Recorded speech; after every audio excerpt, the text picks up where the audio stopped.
Sveiki gyvi visi. Aš šiandienos pamokėlėje greitai pademonstruosiu, kaip susitvarkyti KDE aplinkoje darbastalį, kad jis būtų produktyvus, paprastas naudoti ir, žinoma, gražus. Taigi, kad pasiekti darbastalio nustatymus, mes galim tai padaryti laisvoje darbastalio vietoje spausdami dešinį pelės klavišą, šitai, ir pasirinktami darbastalio nustatymus. Kitas būdas yra spaudžiant štai čia, New Activity, paspaudus, vėlgi yra pasirinkimas darbastalio nustatymai. Atsidaro nustatymo langas.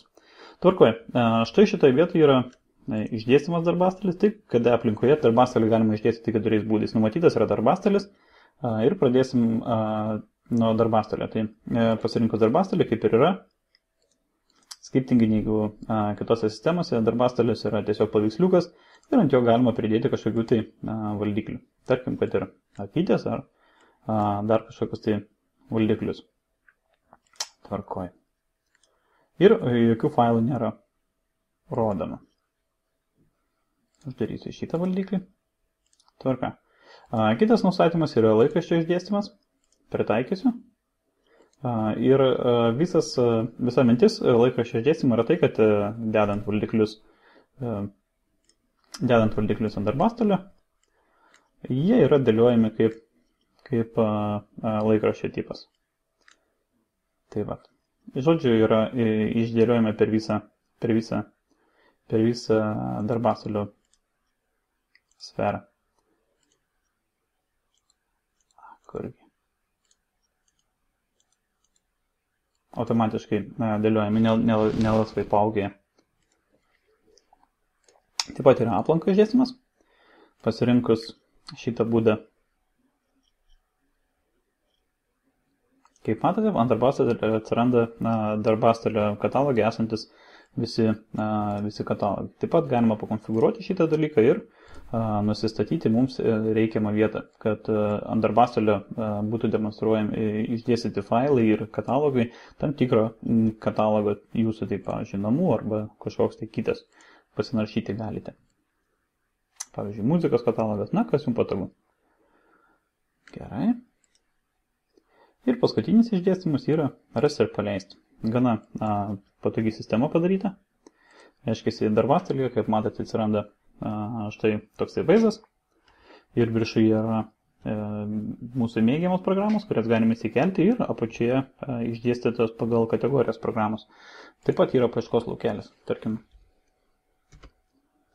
KDE Live ir yra filtruota programa.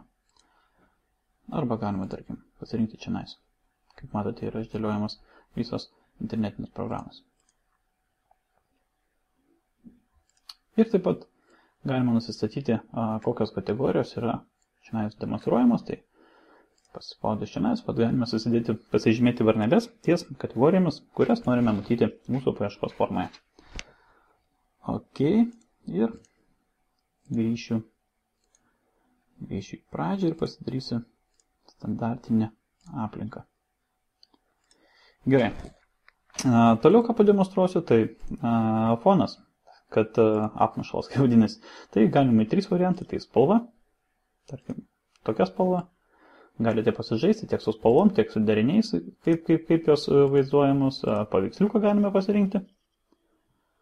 Tarkim, toksai pasikeisti standartinį.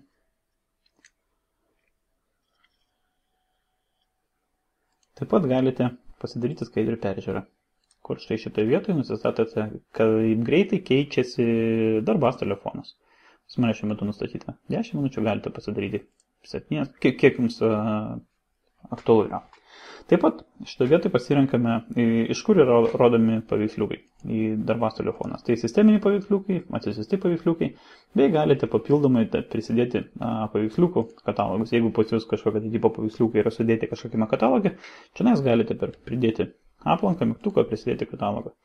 Taip pat galite labai greitai ir patogiai atsisiųsti naujų paveiksliukų. Tai yra štai čia mygtukas, gauti naujų darbastalio fonų, įdomi sistema KDE darbastalio aplinkos, kad jinai yra sujungta su duomenų bazė, ne duomenų bazė, bet internetinė svetainė.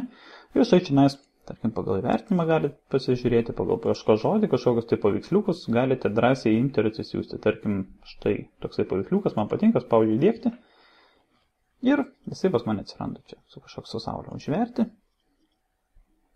Grįšiu į paveiksliuką. Nežinau, kur man jį kėlė. Na, štai čia. Tas, ką tik įkeltas paveiksliukas. Pritaikyti. Ir štai paveiksliukas. Tai tiek trumpai apie KD aplinkos darbastalį, jų išdėstymo tipus, foną, gero, produktyvaus, paprasto, naudojamasi KD aplinką.